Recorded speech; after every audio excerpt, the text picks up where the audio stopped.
1000 கோடின்னு சொல்லக்கூடாது. 1000 கோடி ரூபாய் ஊழல் பண்ணிட்டார். இப்ப அவர் கேஸ் கோர்ட்டுக்கு வருது. காலையில 8 மணிக்கே வந்துட்டாரு. 10 மணி ஆகியும் கேஸ் விசாரிக்கல.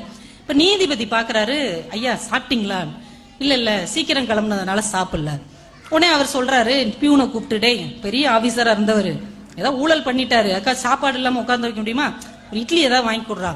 உடனே அவன் போய் ஒரு 4 இட்லி வாங்கிட்டு வந்து கொடுத்தான். அவர் 3 இட்லி சாப்பிட்டுட்டு 1 இட்லியை மிச்சம் வச்சிட்டார். நீதிபதி அவர்கிட்ட கேட்கிறாரு, ஒரு ஃப்ரெண்ட்லியா கேட்கிறாரு, சார் தப்பா நினைச்சுக்காதீங்க, உங்களுக்கு 4 இட்லி 40 ரூபாய்க்கு வாங்கிட்டு வந்து கொடுத்தோம், நீங்க 30 ரூபாய் இட்லி தான் சாப்பிட்டுருக்கீங்க. மத்தியானம் மிஞ்சி போனா ஒரு 50 ரூபாய்க்கு சாப்பிடுவீங்க, நைட்டு ஒரு 30 ரூபாய்க்கு சாப்பிடுவீங்க. ஒரு நாளைக்கு உங்களுடைய தேவை அதிகபட்சம் 100 ரூபாய் தான், நீங்கள் ஏன் 1000 கோடி ரூபாய் ஊழல் செய்தீர்கள் என்று கேட்டான். 1000 கோடி ரூபாய் ஒருத்தர் செலவழிக்க முடியுமாங்க?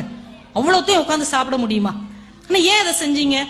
ஒருவேளை அடுத்த தலைமுறையை காப்பாற்ற வேண்டும் என்று நீங்கள் நினைத்தீர்கள் என்றால் தயவு செஞ்சு அந்த எண்ணத்தை அழித்து விடுங்கள். மோசமான வழியில் வந்த பணம் ஒருபோதும் அடுத்த தலைமுறையை காப்பாற்றாது, நிச்சயமா காப்பாற்றாது. இன்னைக்கு வாழ்க்கையை சந்தோஷமா வாழ்றதுக்கு சந்தோஷமா சம்பாதிங்க, சந்தோஷமா செலவழிங்க, புடிச்சு சேர்த்துக்கிட்டே இருக்காதீங்க. அடுத்த குழந்தைகள் அவங்களுக்கான வாழ்க்கையை அவங்க சம்பாதிப்பாங்க. நல்ல கல்வியையும் நல்ல சிந்தனையை மட்டும் கொடுங்க, அவங்க பணம் நல்லா சம்பாதிப்பாங்க.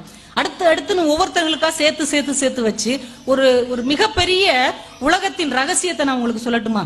உலகத்தின் மிகப்பெரிய ரகசியம். இந்த ரகசியத்தை எல்லாம் நாங்க மைக்கு போட்டு தான் சொல்லுவோம், பேச்சாளர்கள்லாம் காதுல சொல்ல மாட்டோம், மைக்ல தான் சொல்லுவோம். உலகத்தின் மிகப்பெரிய ரகசியம் என்ன தெரியுமா? உலகத்தின் நீங்க எந்த வரலாறு வேணா எடுத்துக்கோங்க, 3 தலைமுறைக்கு மேல் வாழ்ந்ததும் கிடையாது, 3 தலைமுறைக்கு மேல் வீழ்ந்ததும் கிடையாது. இதுதான் உலகத்தின் மிகப்பெரிய ரகசியம். நீங்க யார் வரலாறு வேணா எடுத்துக்கோங்க. இன்னைக்கு நைட்டு வீட்டுல போய் தூங்காம உட்காந்து உங்க ஊர்லயே யார் பெரிய பணக்காரர், முதல் தலைமுறை, அடுத்த தலைமுறை, 3ஆம் தலைமுறை, 4ஆம் தலைமுறை என்ன ஆச்சுன்னு நீங்க யோசிச்சு பாருங்க. அதே மாதிரி வீழ்ந்து ஒண்ணுமே இல்லாம ஒரு குடும்பம் கிடக்கும், அதுல 4வது தலைமுறை எந்திரிச்சு அப்படி ஜம்முன்னு நிக்கும். இந்த 3 தலைமுறை நிலைத்து நின்றதும் இல்லை, ஓய்ந்து போனதும் இல்லை. ராஜராஜ சோழன் எவ்வளவு பெரிய மன்னன், 1000 ஆண்டு காலம் ஒரு கட்டடத்தை கட்டி இருக்கோம்னா தமிழன் அப்படியே தலை நிமிர்ந்து நிற்கிறதுக்கு ஒரு வாய்ப்பை கொடுத்தவன் ராஜராஜ சோழன். அவனுக்கு அடுத்து வந்தவன் ராஜேந்திர சோழன், கங்கை கொண்ட சோழபுரம், எங்கெங்கேயோ போனான், இந்தோனேஷியா, தாய்லாந்து எல்லாத்தையும் கைப்பற்றினான். அவனுக்கு அடுத்து உள்ளவன் யாரு பேராது தெரியுமா உங்களுக்கு? ராஜராஜ சோழன், ராஜேந்திர சோழன், அடுத்து உள்ளவன் ராஜ சோழன். நம்ம பேர் அவன், அவ்வளவுதான், அவனோட முடிஞ்சு போச்சு. நீங்க யார வேணா எடுத்துக்கோங்க, ஒரு கட்சியை கூட எடுத்துக்கோங்களேன்.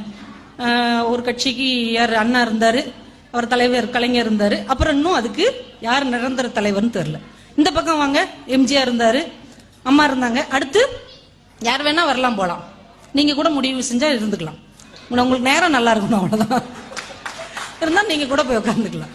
நீங்க எதை வேணா எடுத்துக்கோங்க, சினிமாவை கூட எடுத்துக்கோங்களேன். பாரதி ராஜாலாம் எப்பேற்பட்ட ஒரு டைரக்டர் சார், எப்பேற்பட்ட டைரக்டர். அந்த மதுரை தேனி மண்ணுடைய வாழ்க்கைய அப்படியே திரைக்குள்ள கொண்டு வந்தார். அவர் ஒரு நடிகன் அப்படி மண்டையில கொட்டினார்னா அவன் பெரிய நடிகர் ஆயிடுவானா. மோதிர கையால பாரதி ராஜாட்ட கொட்டுவாங்கன்னா அவர் மிகப்பெரிய நடிகர் ஆயிடுவாரு. அவர் மகன் தானே, வீட்டுல கூப்பிட்டு உட்கார வச்சு சாவகாசமா நங்கு ஒரு 50 கொட்டு கொட்டி இருக்கலாம்ல. அவர் தானங்க அவர் மகனையும் அறிமுகப்படுத்தினார். யாரையும் அறிமுகப்படுத்தி அவங்க எவ்வளவோ உயரத்துக்கு போனாங்க. ஆனா தன் சொந்த மகனை அவர் தான் அறிமுகப்படுத்தினார். மிகப்பெரிய படம், ரகுமான் இசை, வைரமுத்து பாட்டு, எப்பேற்பட்ட கதை. ஆனா அந்த படம் ஓடிச்சா? ஒரு படம் கூட பாரதி ராஜாவுடைய மகன் சொல்லும்படியாக ஒரு படம் கூட அமையல. இது என்ன காரணம்? டைரக்டர் வாசுன்னு ஒருத்தர், சின்ன தம்பி படத்துல இருந்து சந்திரமுகி படம் வரைக்கும் ஹிட் அடிச்ச டைரக்டர். அவர் மகன் அந்த சக்தி, ட்ரிகர் சக்தி, அவர் எத்தனை படம் அவர் நடிச்சு பார்த்தார், ஒரு படமாவது ஓடிச்சா? என்ன காரணம் நீங்க நினைக்கிறீங்க? நீங்க எவ்வளவு திறமைசாலியா இருந்தாலும், எவ்வளவு பணக்காரரா இருந்தாலும், விதி என்கின்ற ஒன்றை யாராலும் மாற்றவே முடியாது என்பதை நம்ம உணர்ந்துகிட்டு தான் ஆகணும். எவ்வளவு வேணா பகுத்தறிவு பேசலாம், ஆனால் மாற்றங்கள் எப்படி மாறாத ஒன்றோ அதை போலவே மாறாத ஒன்றை மாற்றவே முடியாது என்பதையும் நாம உணர்ந்துக்கணும். சரி, இவங்க லெவல் இது, இந்த லெவல்ல இவன் சந்தோஷமா இருந்துட்டு போட்டோம், அவ்வளவுதான். நீ அவன மாதிரி ஏன் வரல, இவன மாதிரி ஏன் வரல, நான் எத்தனை பேரை உருவாக்கினேன், என்கிட்ட வேலை பார்த்தவெல்லாம் 10 அரிசி கடை வச்சிருக்கான், நீ இப்படி சும்மாவே உட்கார்ந்துருக்க.